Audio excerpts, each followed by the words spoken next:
하나님의 말씀 봅니다. 구약 성경 신명기 23장 1절에서 3절의 말씀까지입니다. 고환이 상한 자나 음경이 잘린 자는 여호와의 총회에 들어오지 못하리라. 사생자는 여호와의 총회에 들어오지 못하리니 10대에 이르기까지도 여호와의 총회에 들어오지 못하리라. 암몬 사람과 모압 사람은 여호와의 총회에 들어오지 못하리니 그들에게 속한 자는 10대뿐 아니라 영원히 여호와의 총회에 들어오지 못하리라. 아멘. 읽었던 말씀 가운데 3절의 말씀을 우리가 다시 한번 읽도록 합니다. 암몬 사람과 모압 사람은 여호와의 총회에 들어오지 못하리니 그들에게 속한 자는 10대뿐 아니라 영원히 여호와의 총회에 들어오지 못하리라. 아멘. 지난주에도 세상 속의 그리스도인 1편을 말했고, 오늘은 그 두 번째 이야기, 그리고 다음 주 30장을 할 때는 세 번째 이야기가 되겠습니다. 굳이 이 말씀들이 이런 내용을 다루고 있다는 게 아니라 신명기 자체가 세상 속에서 살아가는 그리스도인 하나님의 자녀에 대한 지침이다, 이렇게 보는 것이 가장 정확할 거로 여겨집니다.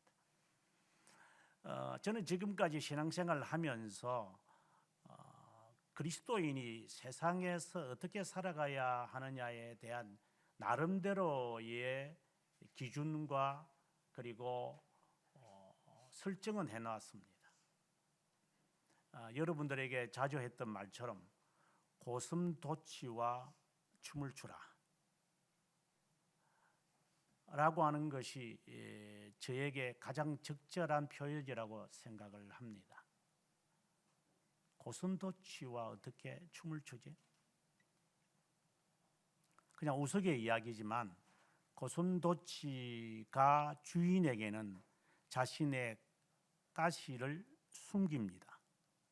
그 말은 적에 대하여 이 고슴도치가 방어를 위해서 가시를 세울 뿐 자기를 돌보는 주인이나 먹이를 주는 사람에게는, 그리고 자기 자식에게는 부드러운 살을 드러냅니다. 그래서 고슴도치와 춤을 출 수 있습니다. 세상을 살아가는 그리스도인이 어떻게 살아야 되겠다라고 하는 지침이 내려져도 실상은 그대로 살아가기가 어렵습니다. 그래서 칼빈 선생도 회개에 관한 설명을 3권 3, 4, 5장에 설명을 하고 난 다음에 6장부터 10장까지 그리스도인의 삶에 대해서 자세하게 말을 합니다. 심지어 현재의 삶과 미래의 삶을 어떻게 기준을 가지고 살아야 되느냐도 칼빈이 자세하게 말을 합니다. 그걸 이렇게 읽다 보면 정말 힘들겠구나. 그래서 예수님께서 1만을 가지고 2만을 칠 수 있는지, 그렇지 않으면 그냥 포기하는 게 낫겠다. 예수 믿는 게 그렇게 보통 이 예수 믿고 천국 간다라고 이야기를 하는데,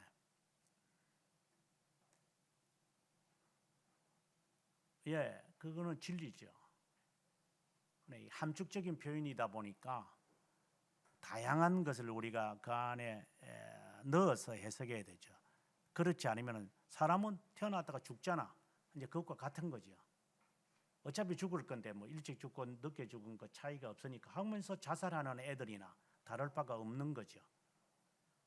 죽기 위해서 사는 것도 아니고 살기 위해서 죽는 것도 아니고 먹기 위해서 사는 것도 아니고 살기 위해서 먹는 것도 아닌데, 그떠한 기준도 없이 단순 명제를 우리에게 적용시키기는 쉽지 않죠. 어차피 들어갔다가 나올 건데 말라고 집어넣지. 넣지를 말지. 이제 이런 식으로 말하기 시작하면 그 답을 찾기가 어렵겠죠. 그리스도인은 예수 그리스도를 믿어 구원을 받는 것은 진리입니다. 그런데 이 말씀들을 이제 삶에서 적용시키기에는 신명기 말씀처럼 아주 반복하고 또 반복합니다. 저는 신명기를 어떻게 보면은 좀 아재 개그지만 신경질이 날 정도입니다. 그냥 한 번 말하면 되는데 성경은 정말 잔소리처럼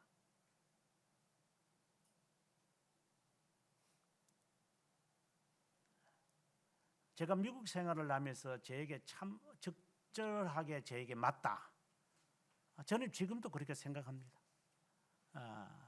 미국의 삶이 저에게는 맞다라고 생각을 합니다. 그래서 뭐 우스갯소리로 전생에 뭐 우리 부모, 우리의 조상이 뭐 미국 사람이었나 이렇게 우스갯소리를 할 정도인데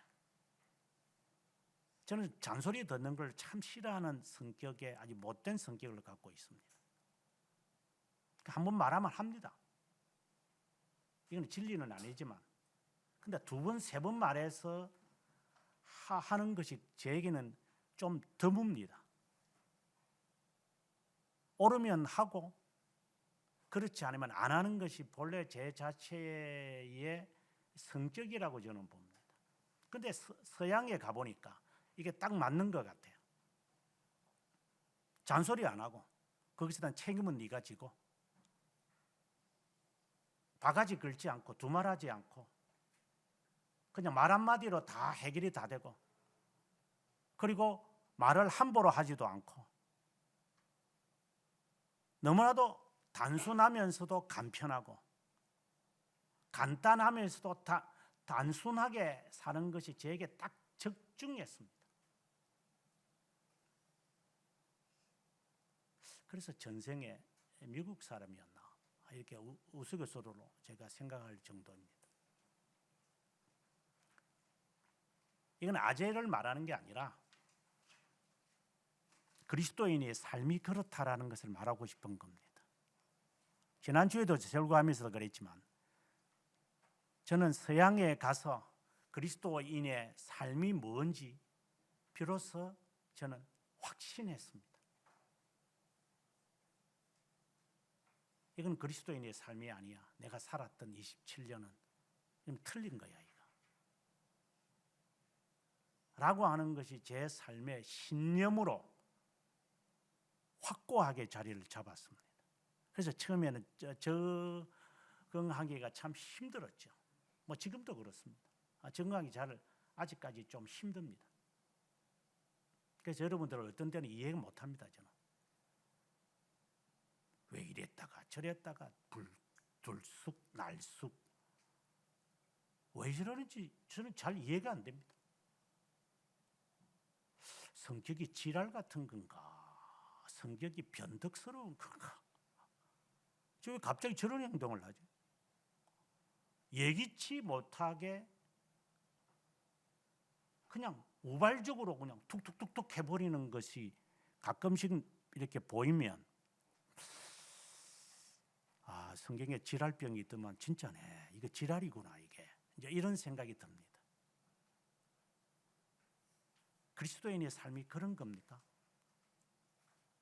그냥 한국 사회에서 좋고 그냥 이렇게 어울려 지내면 잘 먹고 잘 살고 잘 자고 이렇게 하면 그거 사는 게 그리스도인입니까? 우리 그렇게 살려고 여러분들이 새로운 교회 오지는 않았을 겁니다.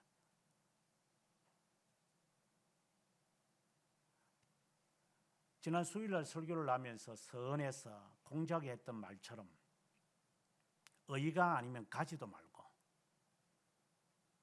알지도 말고 보지도 말고 하지도 말라. 제자 안현에게 했던 말입니다. 저는 그 문구를 읽으면 논어에서 그 문구를 읽으면서 정말 현자가 하는 말이다. 적어도 그리스도인이 옳은 것을 따라서 살아가야 되지 않을까? 그 옳을 의자니까. 옳을 의자가 있으면 그 공자가 안현에게 하는 말입니다. 의를 따라가는 사람은 인이 의에서 나온다. 그래서 의인, 참을 인자를 말하는 거 아닙니다. 의절 의자를 말하는 겁니다. 바른 사람이 될 때, 바른 것을 살 때 비로소 그 사람은 인을 갖게 될 것이다. 정말 이 사람은 지옥에 갔겠지만 모르지만 어떻게 이런 말을 어디서 터득을 했을까? 누가 가르쳐 줬을까? 탐복할 정도입니다. 예수쟁이들은 그런 것도 없습니다. 소견에 옳은 대로 합니다. 지 성깔대로 삽니다. 그게 그리스도인인가? 라고 의문이 날 정도입니다. 그래서 초창기에 설교할 때 이런 게 있습니다. 하나님은 우리의 성격은 바꾸지 않는다. 예수 믿어도 성격은 안 바뀔 거다. 이런 말을 할 정도였습니다. 저는 깜짝 놀랐기 때문입니다. 실제로 목회를 해보니까 이거는 경악을 금치 못할 정도로 이거 개차반 거지 이게. 아니 왜 그 프라이 치킨에 케찹을 꼭 발라 먹어야 되나? 여러분 뭐 습관적으로 하시니까. 그래서 저는 지난 주일날 저녁인가 이렇게 케찹을 넣으려고 그래서 하지 말라고. 케찹 안 먹을 거니까. 케찹 꼭 찍어야 맛입니까? 아무 때나 그냥 고추장 그냥 찍어서 초장 먹으면 맛이 납니까?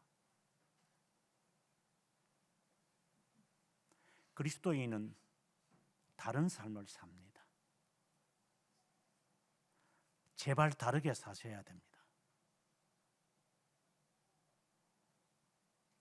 오늘의 말씀에서 20절에 보면은 타국인에게 내가 구워주면 이자를 받아도 되거니와 내 형제에게 구워주거든 이자를 받지 말라. 그리하면 내 하나님 여호와께서 내가 들어가서 차지할 땅에서 내 손으로 하는 범사에 복을 내리시리라. 정말 막 설레는 말씀입니다. 네가 하는 일마다 네가 무슨 일을 하든지 간에 나중에 30장에 좀 더 자세하게 나오지만 네가 하는 일마다 형통하게 될 거다. 하나님 복을 줄 거다. 마치 신명기 28장에 있는 말씀을 마치 예산하는 것처럼 득반죽에도 복을 받고 너가 유하는 너희 집에 있는 손님에게도 복을 받고 모든 것이 다 복받을 거다. 세상에 이렇게 좋은 약속이 어디 있습니까? 정말 복받는다. 정말 우리 복받고 싶습니다. 형통하고 싶습니다. 번영하고 싶습니다. 잘 되고 싶습니다. 그러면 이 계명을 지켜라 라고 하는 겁니다. 이거는 조건을 말하는 게 아닙니다. 이것과 상관없이 하나님 복 주십니다. 하지만 너가 그것을 도를 달라는 걸 거다. 너에게 필요한 것이 아니라 너는 도를 지금 달라는 거다. 너에게 지금 필요한 거 아니야.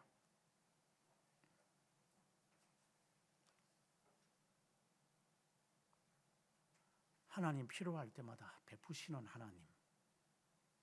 지난 시간에 첫 번째로 말하면서 하나님의 섭리를 믿어라.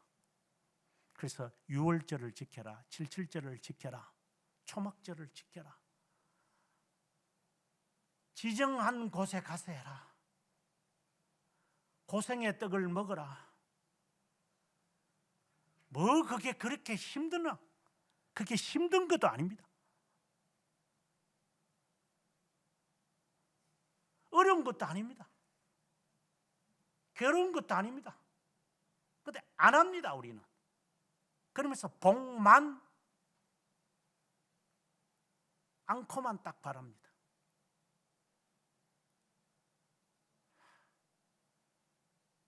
이거는 그냥 인생에서 그냥 느껴지는 푸념입니다. 아이고 한심한 것들아, 니 그래 발버둥을 쳐봐 뭐가 되는 건지.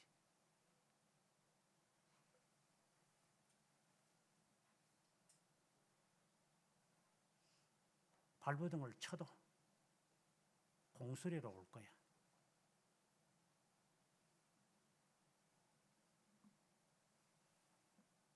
신명기의 말씀은 계속해서 반복합니다. 이래 살아라, 이래 살아라, 이래 살아라. 너희가 들어가는 그 땅, 이렇게 살아야 된다. 하나님이 너희에게 주는 땅에서 이렇게 살아라, 이렇게 살아라고 하는 말이 정말 수십 번이 아니라, 제가 볼 때는 카운트는 안 해봤지만 아마 100여 번은 나오는 것 같아요. 계속해서 말합니다. 너가 들어가는 땅, 하나님이 너희에게 주는 땅, 이렇게 살아라. 이렇게 살아야 한다. 어떤 때는 신명기를 읽으면서 그냥 스스로가 울고 싶습니다.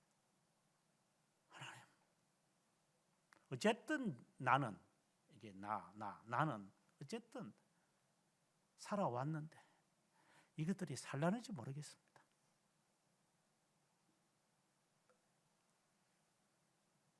큰 소리만 칠 줄, 콧방귀만 낄 줄 알고, 이게 콧바람만 늘어가지고 가소평가하는 것에서 기분 나쁘겠지만,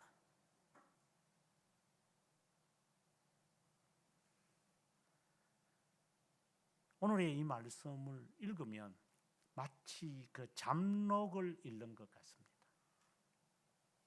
우선 내용은 없고 그냥 마치 툭툭 던지는 것 같습니다. 마치 스승이 제자에게 아니면 부모가 자녀에게 이렇게 툭툭 이렇게 던지는 무슨 문맥을 가지고 하는 게 아니라 그냥 툭툭 던지면서 우리가 그걸 이렇게 듣고 이제 정리를 해야 되는 상황에 있다고 저는 봅니다. 예를 들어서 오늘 1절을 읽었지만, 고환이 상한 자나 음경이 잘린 자, 이거는 내시를 말하는 거잖아요. 내시와 같은 사람은 여호와의 총회, 이건 교회를 말하거든요. 총회, 모임, 부름을 받은 자들의 이 교회 안에 들어오지 마라. 근데 그냥 못 들어오는 것이 아니라 10대까지 못 들어올 거다. 이건 영원이라는 말이에요. 그래서 3절에 보면은 10대뿐 아니라 영원히 이렇게 말을 한 것을 보면 그냥 10년이니까 300년을 말하죠. 문자적으로 보면 이거는 영원이라는 말이에요. 그럼 이게 뭔 말인지 모르겠어요. 아니, 나중에 가보게 되어지면은 간다게 내시가 복음을 받잖아요. 이디오피아의 사람. 그러면 이 말이 충돌되죠. 이걸 이제 해석을 해야 돼요. 그 다음에 2절에 가서 사생자는 여호와의 총회에 영원히 들어오지 못하게 하니까, 그러면 사생자? 아니, 성경에 사생자가 한두 명입니까? 사사 가운데. 그러면 다 그럼 못 들어온다는 거야, 이게. 이걸 문자적으로 받기에는 상당히, 또 문자적으로 안 받으려니 해석이 또 조심스러워야 되잖아요. 마치 예수님께서 내가 병든 자를 구하러 왔다. 그럼 교회 안에 그럼 병든 자만 있어야 되나? 뭐 이런 이야기. 이 무엇을 의미하는지 문맥에서는 찾을 수가 없을 정도로. 그 다음에 3절에 암몬 사람과 모압 사람은 여호와의 총회에 영원히 못 들어온다. 아니, 앞에서 우리가 한 2주 전인가 석주 전에 설교를 제가 하면서 모압과 암몬의 지역에 있는 사람들과 싸우지 마라. 이제 거기에서 38년 지내는 거니까 이스라엘 사람들이. 그럼 이건 또 뭐게 이거? 그다음에 보면 또 4절에 보면은 애굽 사람과 그리고 발람의 말을 들은 사람들, 이런 사람들은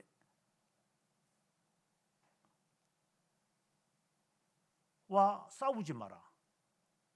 에돔 사람하고 이 미디안 이 사람들하고는 너희들이 싸우지 마. 아니 미디안의 군사하고 사사시대에 싸우는데 그거 다 쫓아내는데, 그러면 이 말은 뭔 말인지 이게 이제 그때부터 이게 이제 헷갈리기 시작합니다.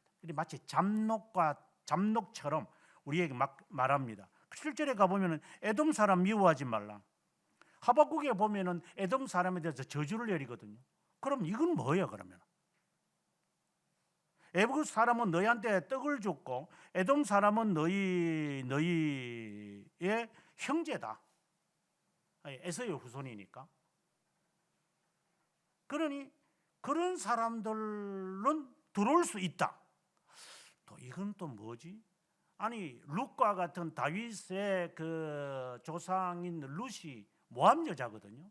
그럼 모함 여자 못 들어오는 거야 이거?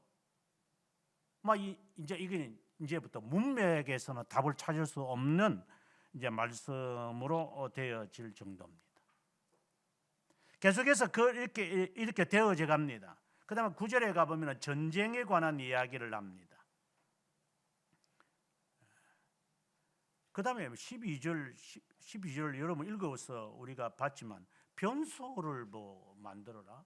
물론 나이 어린 사람들이 변소가 뭔지 아는지 모르겠지만 대변을 볼 때는 또 이래라. 뭐 이런 것까지 성경에 아니 그 이스라엘 백성들 앉혀놓고 모세가 뭐 쉽게 말하면 똥 살 때 작은 삽 들고 가가지고 네 똥 싸는 장소를 이게 구멍을 내 가지고 똥 싸면 그거 이렇게 고양이처럼 타닥타닥 묻혀라. 그거 묻고 나오라. 그 냄새 안 나고 가게 이게 말이게 쉽게 말하면 이런 것까지 지지분하게 말을 해.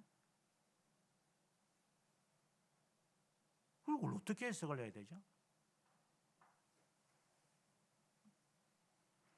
그다음에 좀 더 이제 좀 어려운 이야기로 이제 들어가면은 종이 15절에 보면은 종이 도망쳐서 너에게 오면은 주인에게 돌려주지 마라.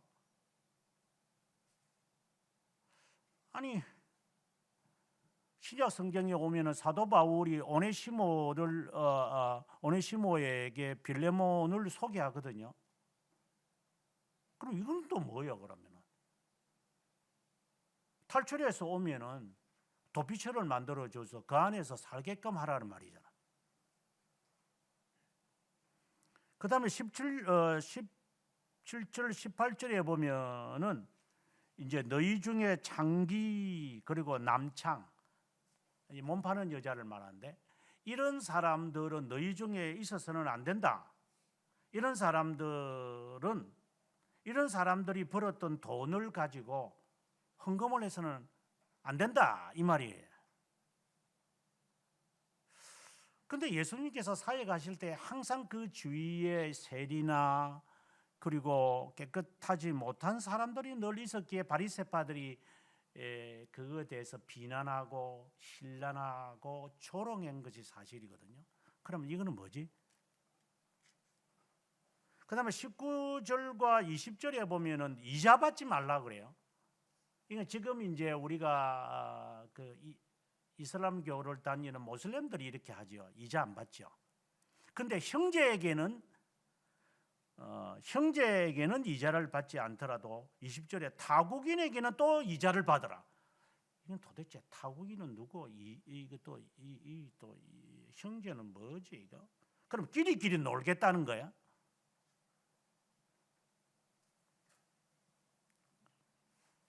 그 다음에 21절에서 23절에 가보게 되어지면은 서원하면은 반드시 갚아라. 이거는 어느 정도 이해가 돼요. 손해보더라도 서운한 거는 제가 지난 수요일 날 명세에 대하여 설교를 했는데 재단에 대해서 하면은 뭐 안 드려도 되지만은 재단에 있는 금으로 했으면 반드시 드려라.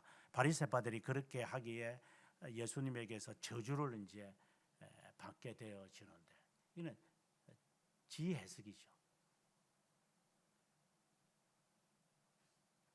아니 서원은 갚으라고 해놓고서는 22절에 서원하지 아니하면은 죄가 없다.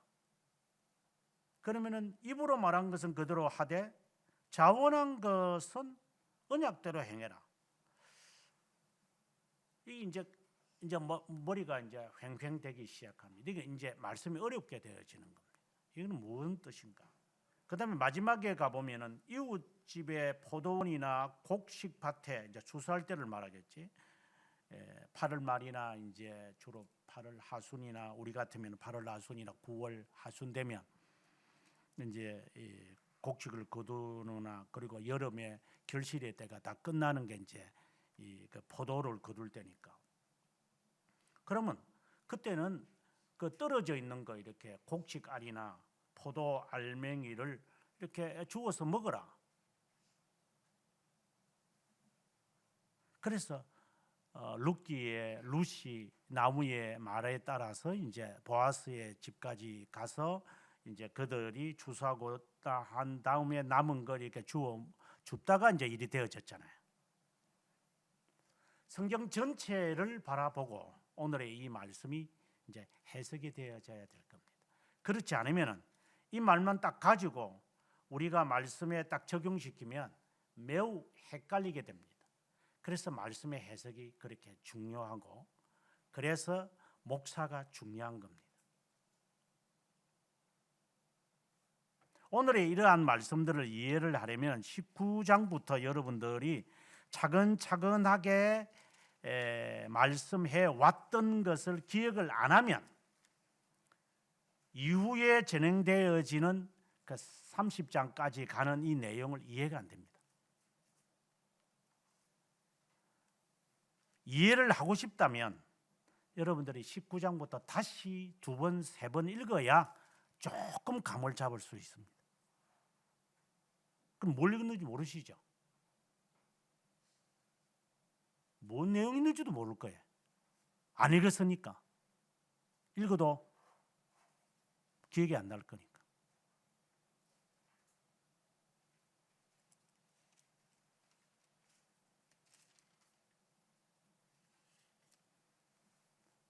먼저 우리가 1절부터 시작되어지는 내시에 관한 그 상한 자는 하나님의 집에 들어오지 못한다. 이걸 문자적으로 딱 받아들이지 말고 앞에 있는 말씀과 관련을 지어서 우리가 해석이 되어진다면 할례를 의미하는 겁니다. 표피를 잘라내는 게 할례잖아요. 고통을 느끼는 겁니다. 옛 습성을 버리는 겁니다. 그런데 그러면 지금 표피를 버린 사람은 들어오지 말라. 그러면 앞뒤가 안 맞는 말이잖아요. 이는 외식을 말하는 겁니다. 마치 자신은 할례 받은 척하는 사람들, 마치 자기를 거세한 사람인 것처럼 예수쟁인 것처럼 내쫓아야 한다 이 말입니다.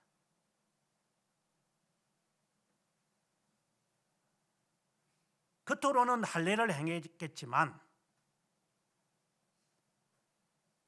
그렇지 않으면서 앞서 제가 서론에서 말하는 것처럼 예수쟁이로 살아가는 인 것처럼 지는 본래 그런 사람이면서 지는 할례를 받은 사람들처럼 그는 지가 살다 보니까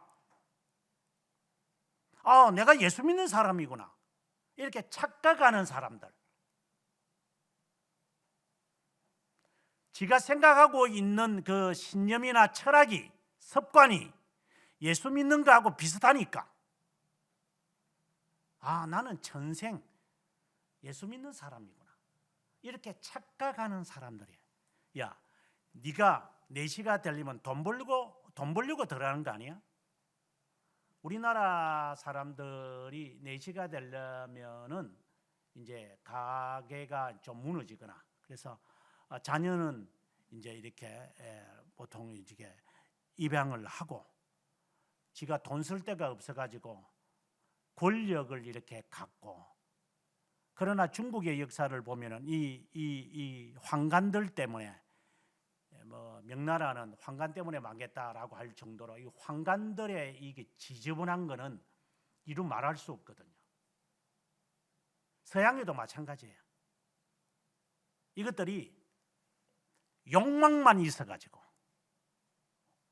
인간다운 삶은 못하면서 욕망만 있어가지고, 그래서 욕심을 부리고 사람이지도 않으면서 사람인 체 하려고 하고, 마치 그리스도인인 것처럼 그리스도인으로 사니까 뭔가가 괜찮은 것 같고, 내 상사가 예수를 믿으니까 그래서 직장의 상사가 예수 믿으면 그 직종에 있는 사람들이 예수 믿는 것처럼, 내 부모가 예수 믿으니까 나는 자연스럽게 예수 믿은 것처럼, 이렇게 척하는 인간들, 정말 옷을 찢지 않고 심정을 찢으면서 하나님 앞에 자신을 거세하는 사람이 아니고 십자가를 지는 사람이 아니라 그냥 행세로 휘파하게 사탄아,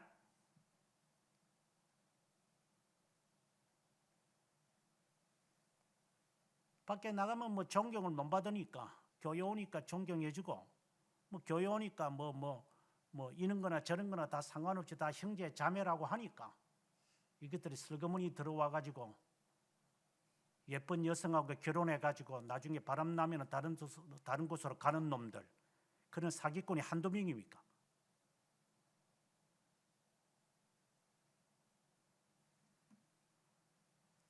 목사라는 새끼들도 마찬가지고,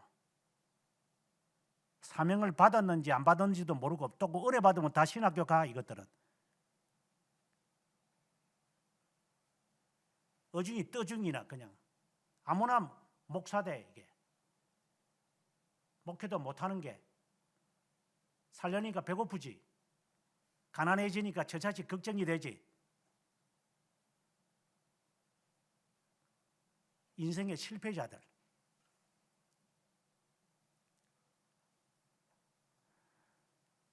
왜 그렇게 신앙생활을 하는 자들이 많은지, 그리고 또 남은 탓은 또 잘 돌려.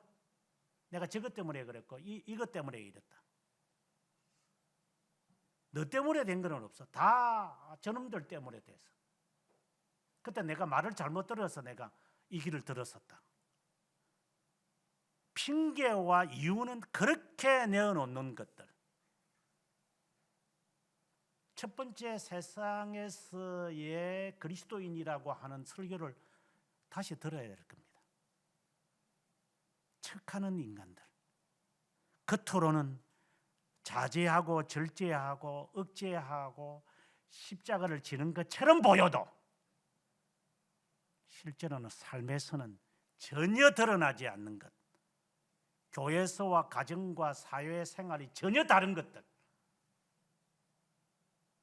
여호와의 총회에 영원히 들어오지 못하리라. 두 번째 이야기에 이제 가면, 사생자는 여호와의 총회에 영원히 들어오지 못할 것이다. 사생자 하면 대표적인 사람이 하갈의 아들인 우리가 에서를 들 수 하죠. 이스마엘을 들 수 있습니다. 에서의 후손은 에돔이고 이런 거니까. 이 말은, 사생아라고 하는 이 말은 뭐 문자적으로 보면은 혼외의 자식이다 이렇게 되겠죠. 또 성경 그렇게 말하고 있으니까 하갈의 자손이나 그런데 리브가의 자손인 에서는 혼외가 아니잖아요. 여기서 말하는 사생아는 선택되지 않은 자를 말하는 겁니다. 차라리 예수님께서는 차라리 사생자가 하나님의 집에 들어오는 자가 있다고 말씀합니다. 이것은 양자와 대조가 되어지는 단어입니다. 하나님의 양자가 된 것처럼, 앞서도 말한 것처럼 외식하는 자처럼, 정말 양자라고 하는 말을 우리가 어렵다 영임을 받으면 이제 양자된 자라고 우리가 신앙교리에서 말하니까, 양자됐다, 하나님의 아들이다, 하나님의 자녀다, 이렇게 말을 해요. 하나님의 권세를 받은 자다. 하나님의 권세를 받았고 하나님의 자녀라는 게 뭔데? 네가 미사오니 기도하면 하나님이 다 듣고 응답하는 게 그게 하나님의 자녀가? 화평케 하는 자는 하나님의 아들이라 일컬음을 받을 것이요, 화평하지도 않는 게 하나님의 자녀래요. 물론 이 말에 또 의미는 엄청나게 깊은 의미가 있지만, 양자라고 하는 것의 개념을 딱 떠올리면 반드시 따라와야 할 그림자가 있어요. 그거는 기도입니다.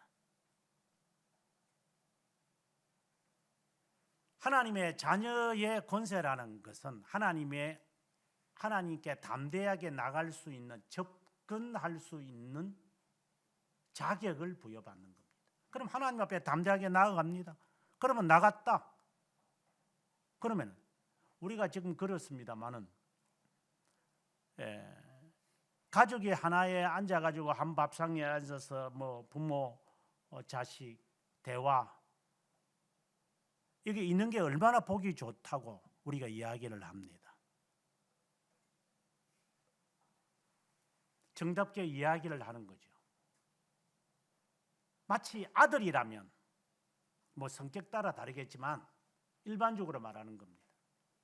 하나님과 대화를 하는 거죠. 기도 생활도 안 하는 게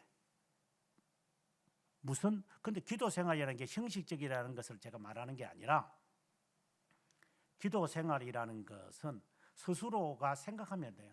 내가 기도 생활을 하는지 안 하는지, 그는 자기 스스로를 보면 돼요. 그걸 보면 자기가 아들인지 아닌지를 스스로가 알 거예요. 뭐 어린아이라도 기도 생활을 안 한다거나 한다거나 거의 판가름 나요. 제가 늘 하는 말이지만, 왜 어릴 때, 이제 뭐 초등학교는 좀 그렇다 하더라도 중학생이 되면서 교회에 들락날락 하면서 기도하고 출근하고 기도하고 퇴근하고 학교를 등교하고 하교하고 왜 못하느냐? 그래서 제가 교회 가까이로 와서 예를 들어서 직장에서 내 지금 여기 교회당인데 조금 후에 내가 가마. 얼마나 행복한 이야기예요. 이게 어디서 오는지, 어디로 가는지 알 게 없어. 이게 교회당에 가서 엄마, 저 교회에서 잠깐 기도하고 제가 집에 올게요. 부모된 자에게 말할게요. 그 말 들을 때 기분이 어떨까? 저 피곤할 건데 저 남편이 교회 가서 잠깐 기도하고 내가 오마 할 때 그 아내의 마음은 어때요? 아, 피곤하다. 오자마자 자빠 자는 것이, 물론 사랑하니까 뭐 그것도 보기 좋겠다마는 코 고는 것도 뭐 그 멜로디라 하다만 어느 것이 더 나을 것 같습니까? 그냥 형식적인 이야기입니다. 어떤 삶이 더 나을 것 같습니까? 일주일에 한 번 교회당 오는 게 그게 옳은 겁니까?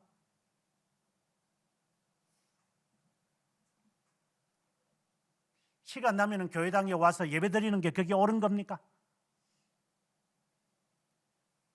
기도 생활을 하는지 안 하는지 그건 우리가 알 수는 없는 거고, 그건 본인이 판단해라라는 말을 방금 제가 했으니까. 기도 생활을 정상적으로 하느냐, 자기 양심을 자기가 아니까 환경 따지지 않고, 하나님, 저는 동쪽 창문을 열고 예루살렘을 향하여 기도했던 것처럼, 다니엘처럼 하나님, 저는 기도합니다. 그래, 양심을 자기가 이게 물어보면 되니까.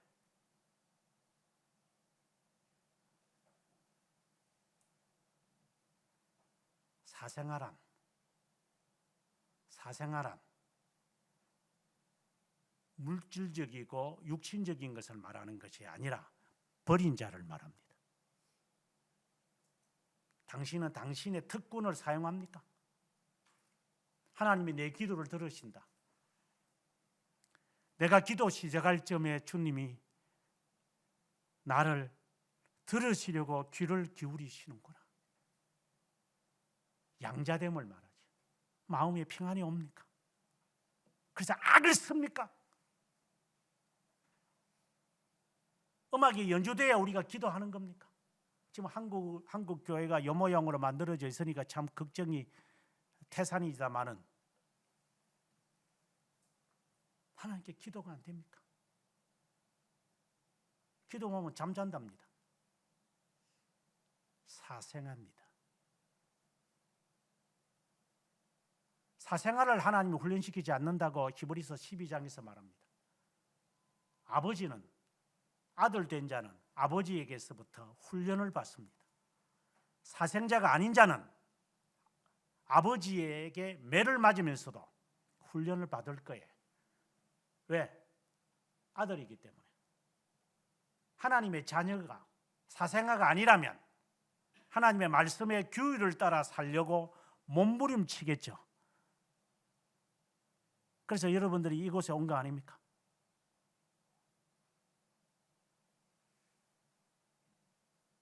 하나님의 사람으로서 만드십시오. 하나님의 사람으로 훈련시키십시오. 의를 따라서 안 믿는 사람도 그렇게 말하는데 옳은 것을 따라가는 사람들을 쉽게 보기가 어려운 마당에서 옳은 것이 무엇인지 알고 보고 배우고 그리고 따르게 하십시오. 이게 기본적 자세잖아요. 그렇지 않는 자는 영원히 여호와의 총에 들어오지 못하리라. 암몬 사람과 모압 사람 영원히 돌아오지 못하고 애굽 사람과 미디안 사람이나 그리고 7절에 에돔 사람들은 돌아올 수 있을 것이다. 뭐 이런 말씀들을 해요. 굳이 왜 모압과 암몬도 롯의 자녀잖아요. 그 아브라함의 그 조카들이거든요. 근데 왜 에돔은 그렇고 뭐 이거는 족보를 말하는 건가? 또 애굽은 또 왜 그래? 또 애굽에 종되었던 곳에서 이스라엘 백성들이 탈출해서 가나안 땅으로 간 건데, 그리고 애굽을 굉장히 적대시하는데 오늘 여기는 말씀에는 애굽으로 나올 때는 떡과 물을 안 주었다고. 이게 마태복음의 최후의 심판에 대한 예수님의 말씀에 보면은 한쪽에 있는 사람에게 왜 우리는 버림을 받느냐고 말했을 때 너희가 어린 소자에게 행하지 않은 것이 나에게 행하지 않았다라고 말합니다. 그러면 이것은 무엇을 의미할까? 떡과 물을 제공하지 않았고 뇌물을 받으면서 저주했으나, 우리가 발람에 대해서 제가 설교를 했으니까 그들의 말을 하나님은 듣고 그리고 복으로 하나님은 그것을 변하게 했다 하고 5절의 말씀에서 하고 있어요. 이 말은 모압이라고 하는 나라, 암몬이라고 하는 나라, 애굽이라고 하는 나라, 그리고 미디안이라고 하는 그 나라, 뭐 족속이겠지만, 그리고 여기 에돔이라고 하는 족속의 한계를 짓는 것이 아니라, 앞으로 우리가 보면은 또 모압에 대해서 또 하나님께서 안 좋게도 말씀하시지만 오늘 우리가 뒤에 이제 그 이사야 56장에 보게 되어지면은 56장 6절에 보면은 여호와와 연합하여 그를 섬기며 여호와의 이름을 사랑하며 그의 종이 되며 안식일을 지켜 더럽히지 아니하며 나의 언약을 지키는 이방인마다 내 집에 들어올 수 있다고 주님이 말씀하고, 고자들에게도 들어올 수 있다고 5절에는 말씀하고 있으니까 지금 이 말씀은 문자적인 것이 아니라 룻을 떠올려서 라합을 떠올려서 다말을 떠올려서 그러니까 바세바를 떠올리면 다 이방인 여자들인데 하나님은 이방인들 가운데서 하나님이 불러내야.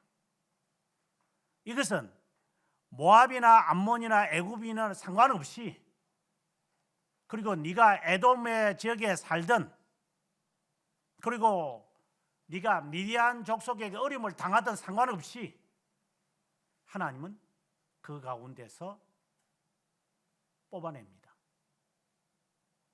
선택된 자들이 그들과 섞여 있다라는 것을 말하는 겁니다. 우리도 그 가운데 한 명이고. 기도하면서 이렇게는 기도해 봤습니까? 하나님, 세상에서 내가 제일 더러운 놈입니다. 언젠가 제가 쌍욕까지 했습니다. 쌍놈이고 쌍년입니다. 돌로 맞아도 핑계 이유도 없습니다. 당신이 나를 구원하셨습니다. 고통이 찌릿하지 않습니까? 그래서 주님이 하는 말입니다. 다시는 죄를 범하지 마라. 나는 너를 정죄하지 않는다. 그 마음인가? 저는 묻고 싶은 겁니다. 그게 심령이 가난한 자가 갖는 심정이다. 부하지 마라. 가난해라. 그래야 애통하는 마음이 있다. 애통하는 마음이 있어야 사람이 부드러워진다.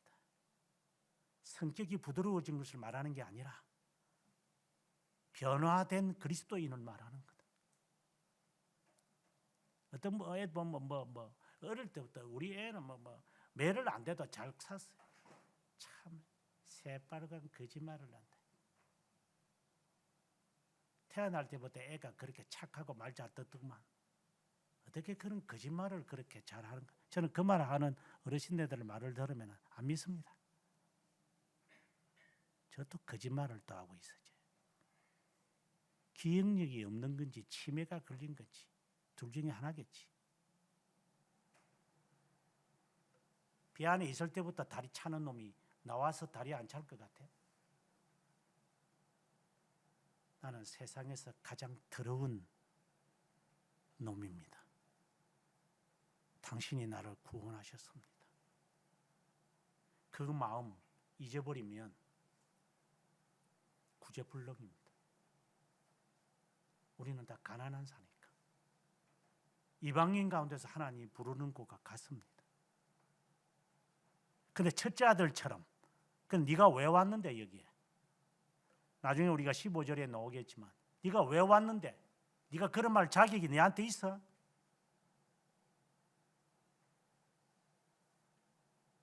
어때 호랑말코 같은 소리만 하고 있어. 못 견디면 지발로 나가겠지. 왜 네가 나가라는데? 네가 나시 부인이라서?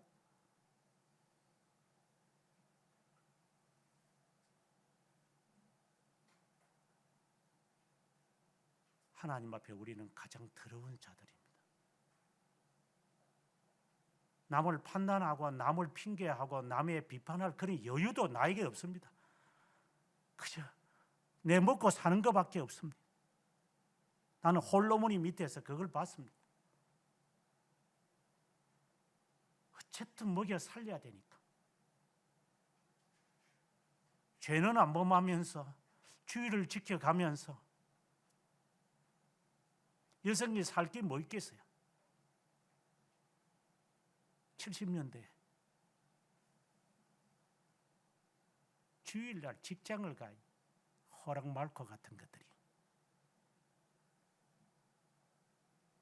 이건 형식적인 것을 말하는 게 아니라 마음을 말하는 겁니다. 하나님, 저는 가난한 자입니다. 저를 이방인 가운데 저를 부르신 것 고맙습니다. 제가 가장 더러운 사람이란 걸 아는 것, 이것 가지고 평생 살렵니다. 그 의미로 주님이 이렇게 모압, 암몬, 에돔, 애굽 이런 표현을 쓰는 거지, 이것을 문자적으로 이렇게 저렇게 말하는 게 아닙니다. 너가 어린 소자에게 하지 않은 것이 나에게 하지 않은 거고, 어린 소자에게 한 것이 바로 나에게 한 것이다.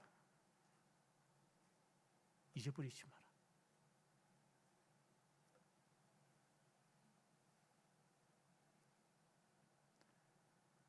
구절에부터는 내용이 조금 달라집니다. 제가 고양이를 키워서 이 부분을 좀 잘 쉽게 이해할 수 있었습니다. 이제 쉽게 말하면 이게 변을 말하는 건데, 인문을 말하는 겁니다. 너 뒤끝 제대로 정리하면서 살아라. 문자적으로 말하면 그런 겁니다. 예수쟁이도 뒤끝이 없습니다. 여러분 보시지 않았습니까? 뒤끝이 있는 놈을 여러분 지금까지 본 적이 있습니까? 새롬교회에서 당당하게 다른 교회를 가겠다고 인사하는 사람은 한 네 사람 정도입니다. 나머지는 전부 다 도둑놈들입니다.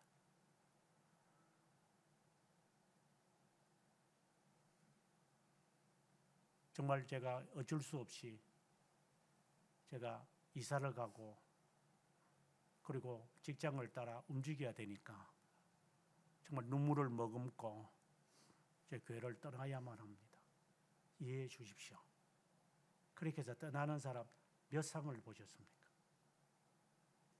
당당하지 못합니다. 쥐새끼들이고 도둑놈들이니까. 뒤끝이 안 좋습니다. 이건 문자적인 뜻입니다. 너가 했으면, 너가 어떤 일을 했으면 그것을 작은 삽으로 들고 가서 그 자리에서 구멍을 파가지고 그리고 그것에 하고 그걸 묶고 가라. 이것은 9절에 있는 말씀에서 갖고 와야 합니다. 전쟁하러 나갔을 때를 말합니다. 그 냄새를 맡고 올 거니까. 그래서 야생동물들이 특별히 고양이도 그렇지만 그 냄새를 지우려고 그럽니다. 어떤 때는 그 식탁에 올라와가지고도 이것들이 웃어가지고 식탁에 올라와가지고도 앞발 갖고 계속 그 흙도 없는데 저게 본능적이구나. 본능적으로 이놈들은 이 앞발 가지고 냄새 나는 걸 막 이렇게 묻으려고, 그리고 이 혓바닥으로 그걸 까칠까칠한 그 혓바닥으로 그 몸에 있는 이 냄새 나는 거 전부 다 잘 씁니다. 내가 볼 때 저거 왜 하는지 모르겠어. 그냥 그 개들처럼 그냥 가가지고 바리깡으로 그냥 딱 밀어보면 좋겠는데, 근데 이놈들 지 스스로가 틀을 뽑아내고 지 스스로를 다 청소하잖아요. 여러분 저희 집에 와봐서 알지만 고양이 저희 집에 9년이 지금 다 돼갑니다. 한 놈이 한 번도 목욕 안 시켰어요. 그 털이 깨끗해요. 이게 동물이구나. 지 앞귀는 지가 하는 놈이구나. 그리고 저희 집에 온 지 한 달밖에 안 된, 한 달 태어난 지 한 달 된 놈이 흙을 갖다 놓으니까 똥오줌 가린다고 제가 냄새 맡고 쫓겨난 게 한 달밖에 안 돼서요. 우리 애들 한번 보십시오. 1년이 지나가지고 똥오줌 가립니까? 2년 가린다고 해서 똥오줌 가립니까? 인간은 똥오줌을 못 가립니다. 찝찝하고 끄급하니까 나중 가서 이제 갈아달라고 질질질질하고 짭니다. 인간은 그렇죠. 예수적인 그렇게 살지 말라는 겁니다. 깔끔하게 깨끗하게 살아가는 게 아니라 뒷것을 잘 정리하면서 살아라. 그리고 그것에 대해서 대가를 항상 치러라. 이게 적군과 싸우러 나갈 때를 말하는 말입니다. 신앙인으로서 영적 전투를 하며 살아갈 때에 일만을 가지고 못할 것 같으면 미안하다 하고 가서 용서 빌든가, 큰 소리만 칠 줄 아는 것들, 호들갑만 떨 줄 아는 것들, 예수쟁이들. 지난 수요일날 그런 설교도 했지만 쌍수 들고 환영하는 놈들 쌍수 들고 내쫓을 거라고. 이거는 제 철학입니다.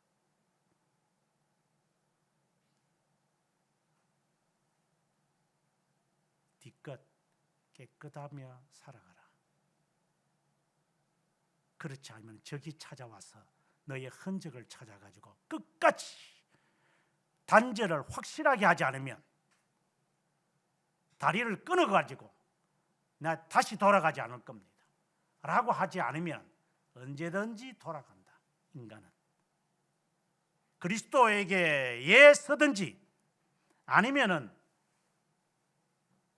마귀에게 서든지 둘 중에 하나지. 중간에 있는 것은 없다.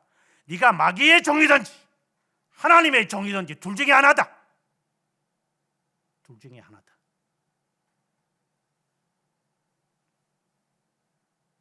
마귀의 조무래기든지 아니면은 하나님의 명령을 받아 살아가는 자든지. 그럼 하나님의 종은 아닌 것 같아요. 하나님의 의를 쫓아가. 그러면 마귀의 종이겠지. 그럼 마귀의 종도 아니에요? 아닌 것 같아요. 헷갈려요. 그럼 뭐야 그러면? 하나님이 어중이 이렇게 좌충우돌하며 중간 위치에 있는 하나님이십니까? 하나님이 토해버린다고 하지 않았습니까? 여러분 스스로 자신의 위치를 분명하게 하십시오. 하나님의 자녀는지 아니면 마귀의 하수인으로 살든지 둘 중에 하나지 중간 영역은 없습니다. 전투에 나갈 때 작은 삽 들고 나가서 냄새 맡아 추적하지 않도록 조심해라. 마귀가 냄새 맡고 와서 나를 그것을 그 집어 당기지 않도록 긁어 부스럼되지 않도록 당당하게 기도하십시오. 하나님 죄송하지만 그 죄 제가 대가를 받은 것 같습니다. 하나님 받았습니다. 아니면 받겠습니다. 게으름에 대한 대가 받으렵니다. 몸을 돌반 것에 대하지 않은 것 제가 대가 받겠습니다. 제가 잘못한 것에 대해서 저주 받겠습니다. 하나님 저에게 저주 내려주십시오. 그러나 당신이 나를 부리지 않겠죠. 살아남겠습니다. 병을 주든 가난하게 하든 사람들에게 조롱을 받든 살아남겠습니다. 그런 기도할 자신이 없습니까?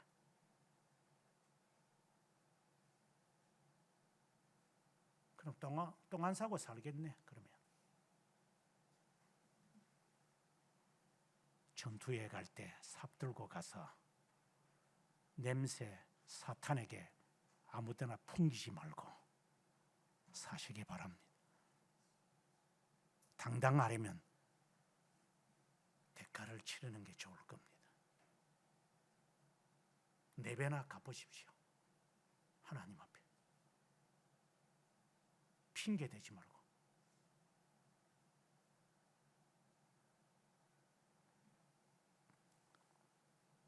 (15절부터는) 보면 2절인데 교회에 대한 이야기가 나오는 것 같아요.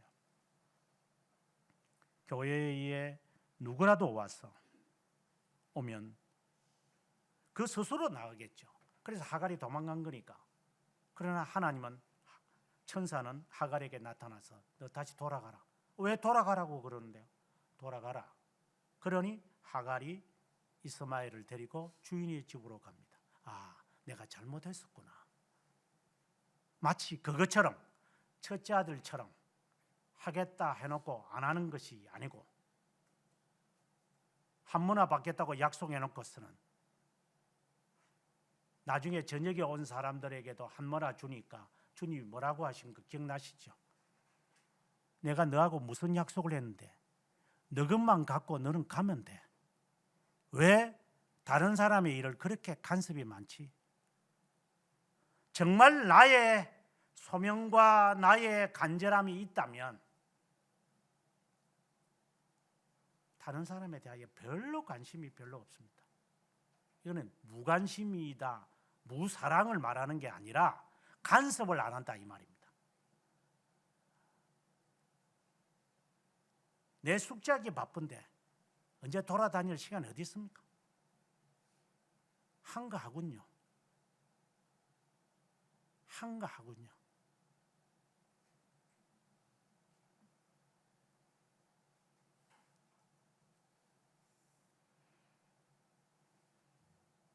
그리고 그 스스로가 16절에는 스스로가 종으로 있겠다고 한다면 그대로 두어라. 평생 있겠다면. 17절, 18절은 앞서도 잠깐 말했지만 도덕적 오염을 방지해라. 세속의 문화가 세상에 많이 들어올 거다. 늘 반복했던 말입니다. 교회 카바레 만들지 마라. 노래방 만들지 마라. 교회는 카바레도 아니고 노래방도 아니다. 그냥 이거 문자적으로 말하면 그냥 저 피아노 한 대로 끝난다.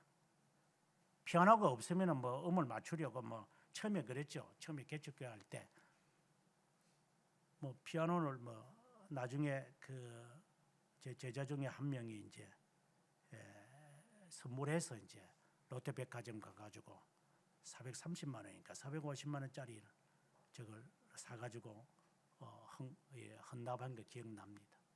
여기 있는 이 단상이나 이거 탁자도 다 헌납한 사람들을 저는 잊어버리지 않습니다.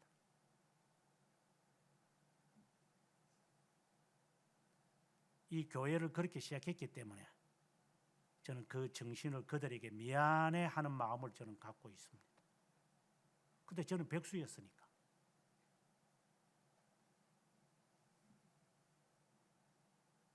먹는 것도 힘드는 상황이었으니까. 그러나 사람들이 그 10일반 서로 도와서 힘을 내어가지고 한 것을 저는 알고 있습니다. 그래서 저는 기도할 때마다는 아니지만 기억날 때마다 그들을 위하여 복을 빕니다. 하나님, 당신도 기억하실 줄 압니다. 그래서 저는 포기 못합니다. 그들의 수고와 눈물이 있었기에 마음에는 안 들지만 하지만 돈 있는 곳에 네 마음도 있는데 수고한 것이 있기에 저는 포기 못합니다. 언제든지 교소 돌아가고 싶은 마음이 일어날 때가 많았죠. 하지만 당신이 나를 어디로 보낼 줄은 모르지만 저는 살아남을 겁니다.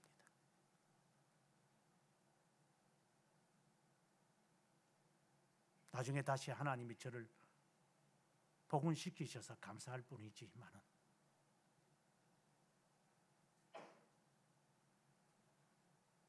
그들의 행적을 하나님이 기억하시겠지요. 그런데 교회를 한번 보십시오. 세속의 문화가 교회에 들어와서 은근히 들어와서 여러분들이 저와 함께 여러 교회에 가봐서 알 겁니다. 정말 기가 차는 교회들이 많은 것을 볼 겁니다. 기가 찹니다. 맥도 차고 코도 차고 그리고 마음도 먹먹합니다. 그래서 요즘에 와서는 지금까지 그렇게 수십 년 동안 물론 제 말은 별로 중요하지 않겠지만 정말 발바닥에 물집 나면서 다녀봐도 아무런 의미가 없겠구나. 지금은 그렇게 돌아다닐 때가 아니겠고 이제는 글로 성부서를 낼 수밖에 없겠다.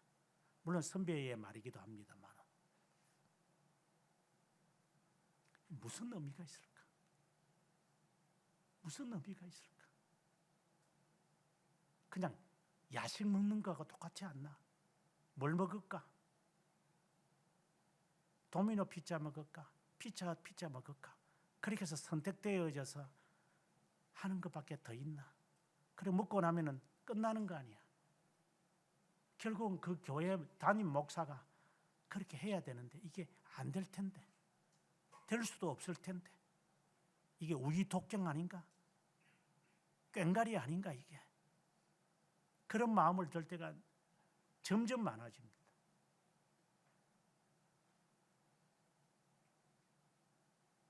세속 문화 들리지 마라.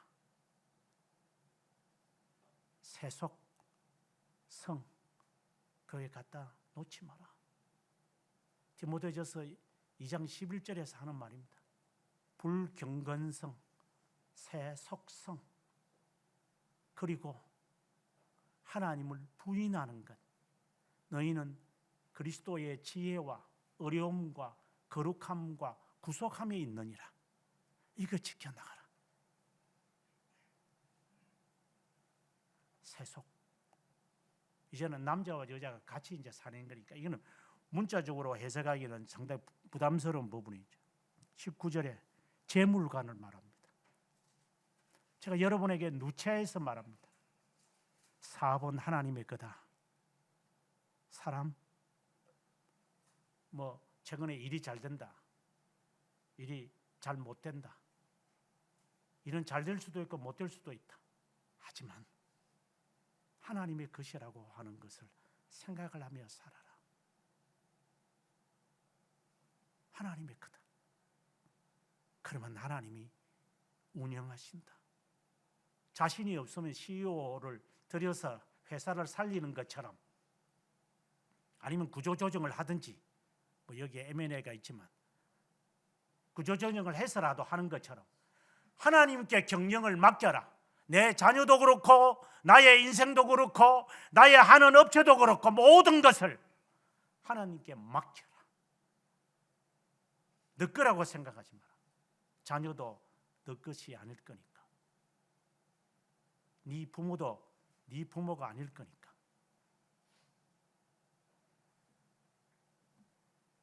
그러면 20절에 하나님이 모든 일에 복을 줄 거다. 재물관 정확하게 갖고 살아야만 할 거다. 왜 형제들에게만 이자를 받지 말고 다른 사람들에게는 이자를 받아라고 했을까요? 오늘의 말씀에서 여러분들에게 자세하게 제가 인용을 하고 있는데, 갈라디아서 6장 10절에 있는 말씀, 기회에 있는 대로 모든 이에게 착한 일을 하되 더욱 믿음의 가정들에게 할지니라. 누구든지 자기 친족, 특히 자기 가족을 돌보지 아니하며 믿음을 배반한 자여 불신자보다 더 악한 자니라.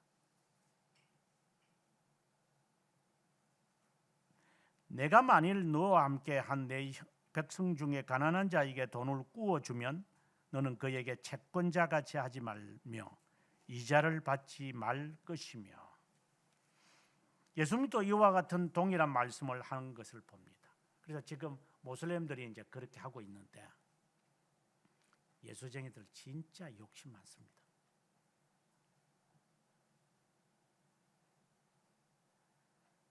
우리가 불의한 그 싹군을 제가 예를 자주 드는데, 우리는 이익 없이 장사하지는 않습니다. 이 말은 너가 미리 이익되는 것을 예상하지 말라는 겁니다. 이는 사업을 하는 사람들이나 직장생활을 하는 사회인이 아주 중요한 개념입니다. 형제들에게 이자를 받지 말라, 그리고 이방인에게는 받아라 하는 이 말은 문자적으로 보면은 신자들을 말하는 거죠. 교회 안에 있는 형제 자매들을 말하는 겁니다. 그래서 쉽게 말한다면은 지 가족한테는 잘 못하면서 밖에서 선심 서는 애들이 있잖아요. 밖에는 잘 퍼져요, 친구들한테. 지 부모한테는 제대로 해주지도 못하는 것들이. 쉽게 말하면 그따위 짓을 하지 말라 이 말입니다. 나중에 친구들이 너한테 뭘 도와줄 건데?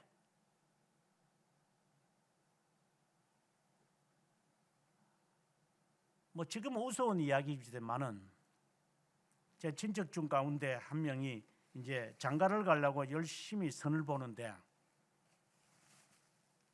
그 선 볼 때 제가 이제 한국에 왔는데 하는 게 형님 그 데이트비도 보통이 아닙니다. 그 월급 뭐야 250만인가 350 그때 당시에 200, 300 받으면 엄청나게 잘 받는 거죠. 데이트비 이거 뭐 토요일마다 데이트하고 다 사줘야 되고 말이야. 그거 각 끌고 모으면은 말이야. 뭐 자동차 한 잔은 살 것 같아요. 그래가지고 그렇게 잘 만났다. 그러니까 잘 산다 그래. 그래 우스갯스러운 이야기입니다. 형제에게 잘해라. 네 형제에게나, 네 부모에게나. 낯선 사람한테 잘해서 뭐 할 건데? 남한테는 상냥해요. 부모한테는 툭툭툭툭 거리는 놈들. 남한테 하는 식으로 네 가족한테 해. 그러면 좀 괜찮을 거야. 또 이걸 또 바꾸어 또 말해가지고 가족한테는 잘하는데 남한테는 못한다는 이런 말의 어폐가 있으니까 이것은 문자적인 해석이지 진리적인 의미가 아니죠. 여기서 말하는 형제란 앞서 15절부터 나오는 것처럼 피난처를 가지고 온 성도들, 보통 결의를 갖고 왔겠냐? 정말 그리스도를 따르기 위하여 온 사람의 심정이 어떻겠느냐? 그렇다면 그들에게 사랑을 베풀어라 라는 말씀입니다. 이자를 받지 말라라고 하는 것은 사랑을 베풀어라. 형제를 더 사랑해라.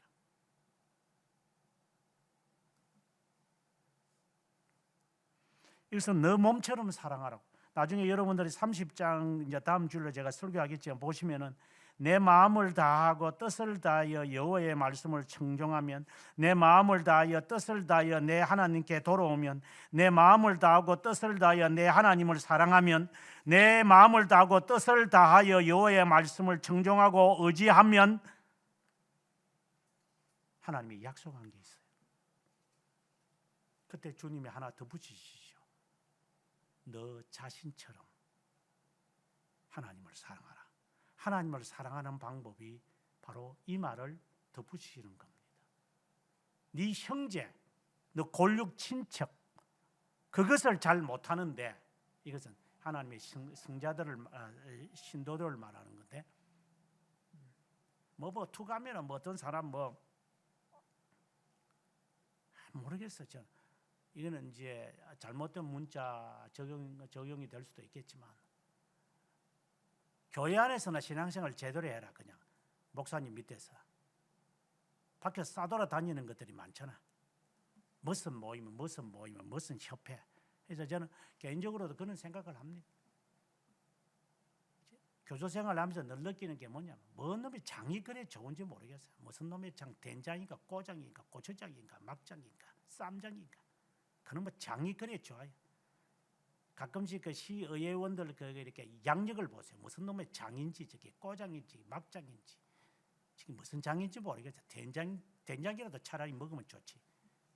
놈의 장 그것도 전 무슨 장 그러면 전에 지냈던 게 뭘 그렇게 부추전이 마신다. 김치전이 마신다. 이놈의 전은 그렇게 좋아해. 그냥 혀는 별로 좋아하지도 않아. 썩어 문드러진 것들. 특별히 교회 지도자라는 놈들 보세요. 전에 뭐 어쩌고 전에 뭐 어따가 후라이팬에 부쳐 먹었냐? 본래 닭갈비는 춘천 닭갈비는 본래 숯불에 구워 먹는 게 춘천 닭갈비다. 80년대에 와가지고 사람들이 이제 잔머리를 굴려서 이제 후라이팬에서 먹으니까 그것이 단 줄 알죠. 본래 숯불 갈비가 춘천 닭갈비다. 알고나 먹어라. 뭔 놈의 전이 그렇게 좋은지 허리 허식이나 빠져가지고 이런 것들이. 교회 지도자라는 놈들이 더해요.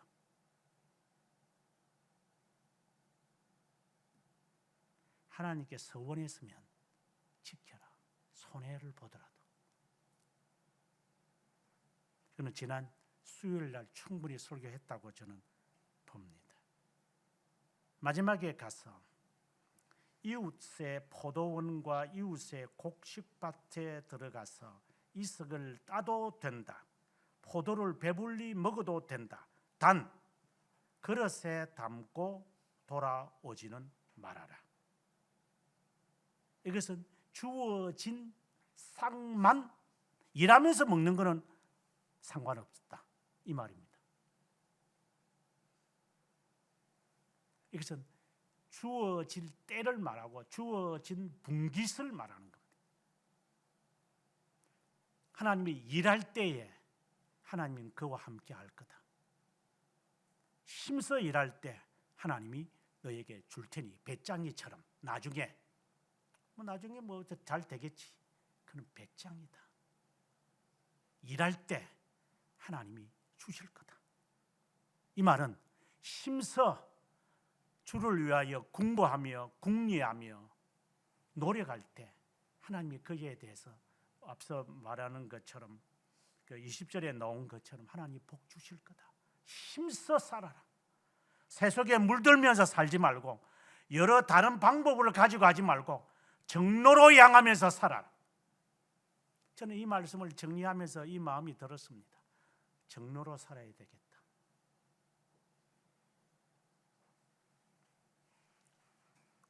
오래전에 제 과거에 대한 이야기를 제가 수차례 제가 한 적이 있지만 저는 77년도 대학교를 갈 때 뜨거운 열정이 있어가지고 정규 대학으로 가자. 그때 당시는 별로 중요하지 않았던 것 같아요. 그래서 연수과라고 하는 곳으로 들어갔어요. 그냥 학위 없어도 돼요. 그럼 신학 그냥 공부는 같이 해요. 그냥 목사 되는 게 중요했으니까. 그래서 열심히 했죠. 정말 어르신들이 꽤 있었고. 그러나 1년이 지나고 난 다음에 제 마음에 떠올랐습니다. 앞으로 미래가 어떻게 될지도 모르는데 연수과를 졸업해가지고 내가 사람들 앞에 설 수 있겠냐? 아니야. 그때부터 하나님께 기도하기 시작했습니다. 하나님, 저는 그때 당시에 제가 조사였으니까 하나님, 제가 태어날 때부터 다녔던 이 교회를 떠나렵니다. 전도사직이 그때 교육 전도사라고도 하는데 외로운 길을 저는 걸어갈랍니다. 제 1년간 하나님 열심히 공부하겠습니다. 저는 미래를 모르지만 이건 아닌 것 같습니다. 그리고 그 교회에 인사를 하고 저는 이 교회를 떠나렵니다. 제가 다른 사람이 돼서 제가 다시 돌아오겠습니다. 이제 나중에 목사 되고 이제 교수 되고 난 다음에 그 교회에 가서 제가 설교를 수차례 했습니다만은 모르는 길이지만 하나님 저는 떠나서 정규 과정으로 가겠습니다. 그래서 장학생으로 들어갔고 장학생으로 4년을 지냈습니다. 오늘의 말씀의 결론입니다. 정로로 걸어라. 예수쟁이들. 의롭게 살아라. 가난해도 좋다. 바르게 살아라. 길이 아니면 가지 마라. 말이 아니면 하지 말고 돈이 내 것이 아니면 가지지 마라. 보면 탐스럽고 맛을 보면 먹고 싶은 게 인지상정이다. 하지 마라. 의를 따라 살아라. 의에 대하여 배고파해라. 의를 위하여 핍박을 받아라. 그래야 천국이 너의 것일 거다. 이건 행위 구원을 말하는 게 아닙니다. 하나님의 자녀이기 때문에 의의 종이 되라는 겁니다. 오늘의 말씀이 우리에게 그것을 명합니다. 세속에 물들지 말고 나의 신분을 깨달아. 가난하지만 바르게 살려고 해라. 바르게 살려고 해라. 한 2달 전인가 도둑놈들이 나갔지만, 제가 어릴 때 저희 아버님이 전당포를 했다는 이야기를 제가 했어요. 그래서 항상 저희 아버님에게는 이 돈이 많았습니다. 절렁절렁했습니다. 또 저희 아버님이 일제시대 때 국세청에서 일을 했기 때문에 돈에 대해서는 아주 민감합니다. 그래서 아버님이 아마 몸이 아프셔서 이제 그 구두 가게를 하시다가 이제 가게가 망해서 이제 결국은 그때 당시에 양화점을 하셨으니까 6.25 이후에 돈이 상당히 많았죠. 이북에서 돈을 많이 갖고 오셨던 것 같아요. 저는 정확하게는 모르겠습니다. 근데 그것 때문에 이제 화병이 왔고 이제 돈은 있어야 되니까 전당포를 하셨고, 돈이 항상 있었어요. 저희 아버님에게는. 저는 어릴 때 가난이라는 걸 잘 몰랐어요.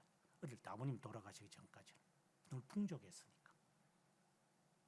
그래서 아버님 돈을 어릴 때 3학년 때, 지금 기억은 3학년 때, 2학년 때 같아요. 1학년 때, 요때 아버님이 그 전당포 이렇게 넓은 집에 온갖 물건들이 다 있었으니까, 그래서 그 아버님의 돈을 제가 가끔씩 훔친 것 같아요. 저희 아버님이 그랬어요. 근데 그거 모를 줄 알았죠. 근데 아버님이 저를 붙들고, 은성아, 다 헤아리고 있어. 모를 것 같지.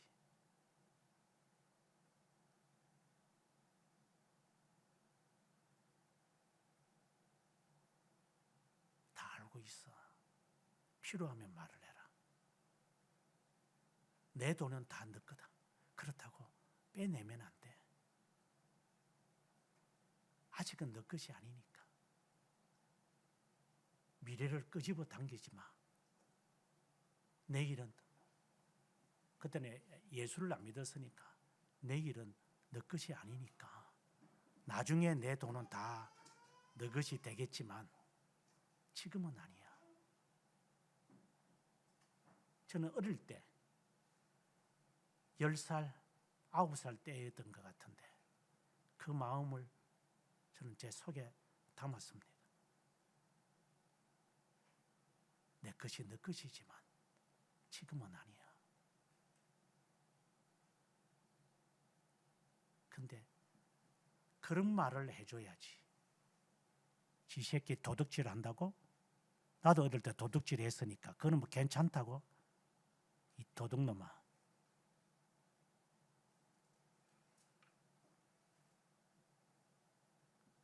그거는 의롭게 사는 게 아닙니다. 그건 도둑놈입니다. 손가락을 자를 정도로 매섭게 자녀를 양육해야 됩니다. 네가 어디 할 짓이 없어서 남의 가게에서 도둑질을 해? 돈이 없냐? 네 근성이 그런 거냐? 하나님 앞에 정말 머리카락을 뜯으면서 회개해야지 그게 정상적인 기독교인이지. 하나님 앞에 바르게 살지는 못하더라도 바르게 살려고 몸부림은 쳐야지. 예수쟁이들이 실수는 하지만 절망 속에 빠져서는 안 되니까. 앞으로 어떤 일들이 우리에게 있을는지 개인적으로 모르죠. 하지만 하나님 앞에 정직하게 살려고 합니다. 물론 제가 훔쳤습니다. 하지만 배가 고파서 그랬습니다. 그러나 4배나 갚겠습니다.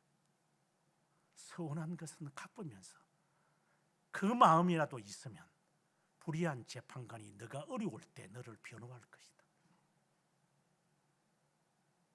세상 속에 살아가는 그리스도인, 고선도치와 함께 사는 겁니다. 영원하신 하나님, 늘 넘어지고 늘 실수하고